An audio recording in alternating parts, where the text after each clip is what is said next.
Hi Karen, how are you? I'm very well, Jules. How are you? I'm good, thank you. It's lovely to be here with you. And for those that are watching, I'm Jules. I'm a priestess of Cerridwen, and I'm here today with the lovely Karen to talk about the path of the goddess, and in particular, Cerridwen. So let's start in the first place we can start, really, Karen, about you. So can you tell us a little bit about you? Absolutely. So I am based in the northwest of England in a lovely place called Wirral. And you can see behind me, I've put up a picture of Bala. This isn't where I'm based, but it's where I like to escape every so often. Obviously, it's associated with the legend of Cerridwen, so it's a fabulous place to be. Yeah, so a little bit about me. I have three daughters, so husband's well outnumbered. And yeah, I'm rapidly heading towards a big birthday. Oh, that's wonderful. And that picture is beautiful, isn't it, of Bala? It's so gorgeous. It's so serene, isn't it? It's beautiful. Yeah, it's peaceful. Okay, so that's brilliant. So then what brought you to the priestess training into Cerridwen? Wow, there's probably two parts to that. What brought me to priestess training was that a very long time ago, when one of my daughters was a teenager, and you know what teenagers are like, I was a little bit fraught, and I ended up going down to Glastonbury and saw a sign for the temple, and thought, oh, let's have a little look. Went upstairs into the temple, and of course, it's the most magical place, isn't it? And really peaceful, and what I needed. And actually, one of the Melissas came over to me and she said, hiya, do you want to talk about anything? I was like, nope, nope. Very private person. I don't normally talk to anyone. And as I was walking around, I thought, do you know, it might actually help just to talk to somebody. So I said, actually, do you mind if I do have a word? And she took us to the centre of the temple where there's all the wicker goddesses standing round, beautiful Yeah, space. yeah. And then actually my husband kicked off his shoes and joined me. And he's not into anything remotely like this. So we sat down and we spoke to this lady who actually was a counsellor for teenagers. And it was just exactly what I needed at that point. So that's how I got to Goddess. And I was looking at the trainings. And at the time, all the trainings were at Glastonbury, which was a long, long way. It still is a long, long way away. I try and get down a couple of times a year, but still. And then the lovely bee, Heligan, started doing this online Cerridwen training. And I thought, now or never. So that's how I got into Goddess. But Cerridwen in particular, it's actually a really good friend of mine called Willow, who has followed Cerridwen for a long, long, long, long time, way before me. She's never Yeah. done the course, but I naturally think she is a priestess of Cerridwen anyway. And we were talking late one night and we were talking about North Wales and history, and Cerridwen came up in the conversation. So we ended up on talking to each other on Messenger till about 1:30 in the morning. You know, when you're with a friend and you lose track of time. We were Yeah. really in the flow, and we decided we would arrange a trip up to Bala. I hadn't been for many years. And that night, as my head touched the pillow, I just had the word labyrinth really loud in my head. And I thought, that's a bit odd.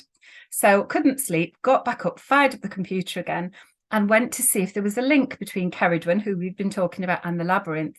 And this amazing painting came up. And when I looked, it was by a lady called Kate Monkman, who was in Bala. I thought, whoa, okay, this is good. And it really led on from there. I actually messaged Kate and said, I believe you're in Bala. Love your painting. Perhaps we could meet up because a few of us are coming over.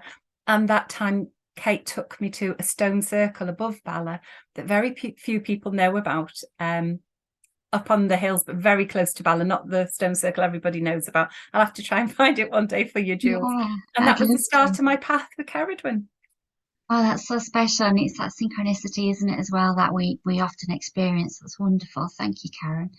So in terms of the story of Cerridwen, then you've talked a little bit about it. What is it of that story that really connects with you? What were you drawn to? So before doing this course, I did a little course with Daniel LaFay, which was only a 1-year course, and that was to dedicate to Nematona. I've got 3 goddesses I work with, and during his course, we had to do like a drama piece and choose a story from any of the goddesses. So I chose Cerridwen, and as I was going into it, really feeling that mother energy and the sort of tiger inside us when we feel that any of our children are threatened or need protection.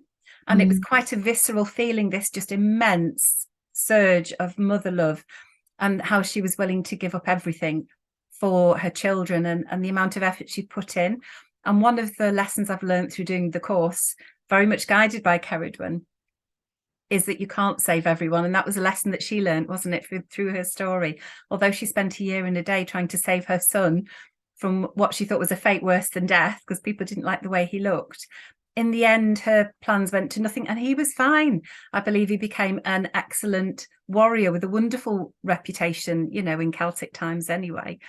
So it's, even as a mother with all that love, you can't fix everybody. And that's something she's been working with me to learn. She must be, wringing her hands with me occasionally. And it is that strength of feeling, is it? It's that strength in being in that power, I think, rather than power over, it's power with, and knowing when to use it and when to step back. Is that how it feels? Definitely. And knowing that if people don't solve their own problems, they're not going to grow. You Yeah, and know, they're I not think, empowered. yeah, the temptation is always to be the heroine or hero, isn't it? Yeah. And actually, we're taking people's power away. So we support them, and you watch them make mistakes, and you pick them up and give them a bit of Savlon and a plaster. But you can't be wrapping people in bubble wrap. And I think, because I feel mother energy a lot, it's hard sometimes to let people make their own way. And I'm learning with Cerridwen's help just to back off a bit and not to save everybody, or try to. I know yeah, I hear that's so wonderful, Karen. Yeah, I think it's such a learning, isn't it? And in terms of that learning and being on that training, what's been the most challenging aspect then for you? So Cerridwen is a goddess with many facets, isn't she? And one of the strong ones is as a witch, and I don't identify as a witch at all. So there is so much I love doing. I love doing all the ceremonial work. I love the healing work, but I've never identified as a witch. I have many friends who have, and that's lovely. So it was really, was I going to be suitable for her? Was I enough for the training? When so many excellent people are out there, you know, who do identify as witches. But when I was really doubting myself, and it was as I was coming to the end of the first spiral training, and I went to a garden centre, and it was just before we dedicated at the end of the first year. And as I was reaching for this in a car park, I happened to see this little charm. Now then, let me see if I can show you the charm while I've got, there you go. You just about see it, see? Can see it, yeah. This is our symbol, yeah? Now, the charm itself, if it had been perfect, I would have had to handed it in as lost property. But you can see it's a bit battered. It's been run over by a few cars, and some of the stones are missing. It is a little gold charm, but it's wrecked. But to me, it's perfect. And that to me was a message that it doesn't matter how you are, you're accepted by the goddess. To find her symbol in the middle of a car park just before we dedicated. And so that little tatty gold charm means so much to me, because that was her message to say, you are enough, you're meant to be here. I took a year out, which I really felt I had to do, because my brain was scrambled after the first year. But I was about to start again the second year. I just about signed up for it, but I had this nag on my shoulder that, no, you need a year out.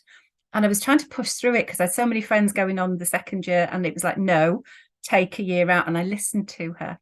And because I did listen to her, I've got other opportunities opening up now that I would never have had. So I think a big piece of advice is just to listen, because if you don't listen, she shouts, and then she gets louder and louder. I do remember that symbol. I remember you finding that little charm, because as sisters we shared that on our Facebook page, and it felt very poignant and very pointed, that it was that message for you. Yeah, I do remember that. So And what isn't is it that? lovely to share? Sorry, I was just going to say, Jules, because I think what I come away with from the course is the sisterhood that we've built is so, it sort of absorbs you, doesn't it? So they're all people with the same end goal, I suppose, and all drawn through different interests. Some want to be healers, some want to be ceremonialists, some want to be death priestesses, some identify as witches, some don't. But we're all in this great mixing pot, melting pot that's a cauldron, isn't it? And it is a real sisterhood with our brothers as well now, which is fabulous. I completely agree, and I think it's one of one of the most rewarding aspects for me is that connection and learning to trust in that connection of sisterhood. And I think yeah, I really agree. And that does bring me on to what do you think has been the most rewarding for you? What's been the most fulfilling and rewarding aspect? I think growing in ways that I didn't think I would. So before I started the course, I knew there was a bit about death priestessing, and I was like, whoa, I'm never going to go in that direction. I'm too emotional. Doing the course and learning sort of the bits of ceremony that we've done gave me confidence to go and do some hand fastings. So I've done 4 up to now. Cerridwen is a great support if you're putting yourself out there, and always in her service, I feel, when we do these things. But I was always also asked to do an ashes interment, way out my comfort zone. But the family came to me on the Thursday and the ceremony was on the Monday. So because it wasn't a full funeral, it was just an ashes interment, but obviously meant so much to them. I ended my conversation with the words, which I don't know how they got there, saying, if you can't find anybody else, I will do it. And I knew the minute the words had left my mouth, that was going to be it. Yeah. Anyhow, so luckily I've got friends who are ceremonialists. I'd asked if they could do it. They couldn't. They guided me through. They held my hand, which was wonderful. And I had Cerridwen.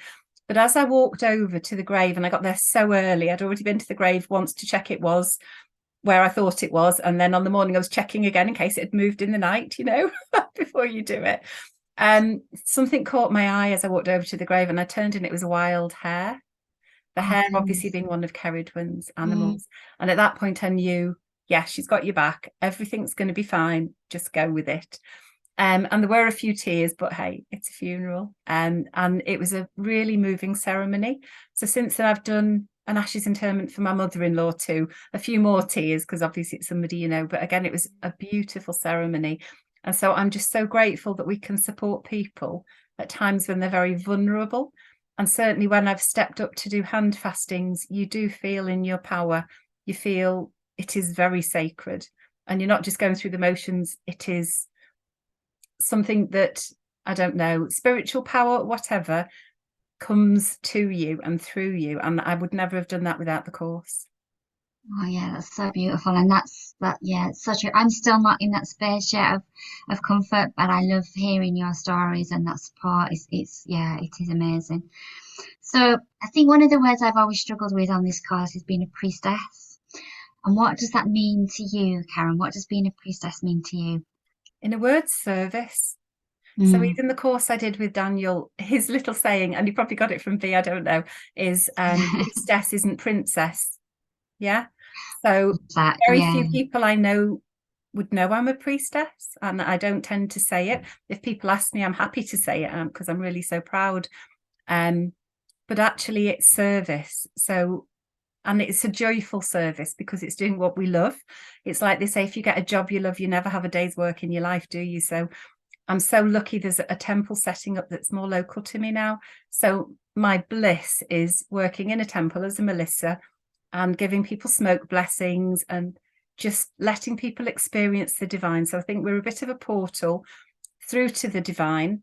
And I don't think we should ever be embarrassed because we've worked hard to get that channel, but anybody can get that channel. Anybody could do a course, you know, so it's exclusive, but it's not. It's open to anybody who's called to do it. It's a very special privilege, but it's all about service.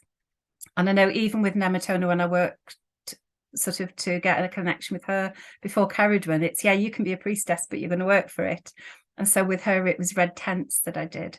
And with Cerridwen and with Nematona, it's the labyrinths that I walk, you know. And with Bridget, I think there's a different kind of gentle energy with her. So whatever I'm working with, I've got 3 different goddess energies to work with. But yeah, Cerridwen is a very strong energy.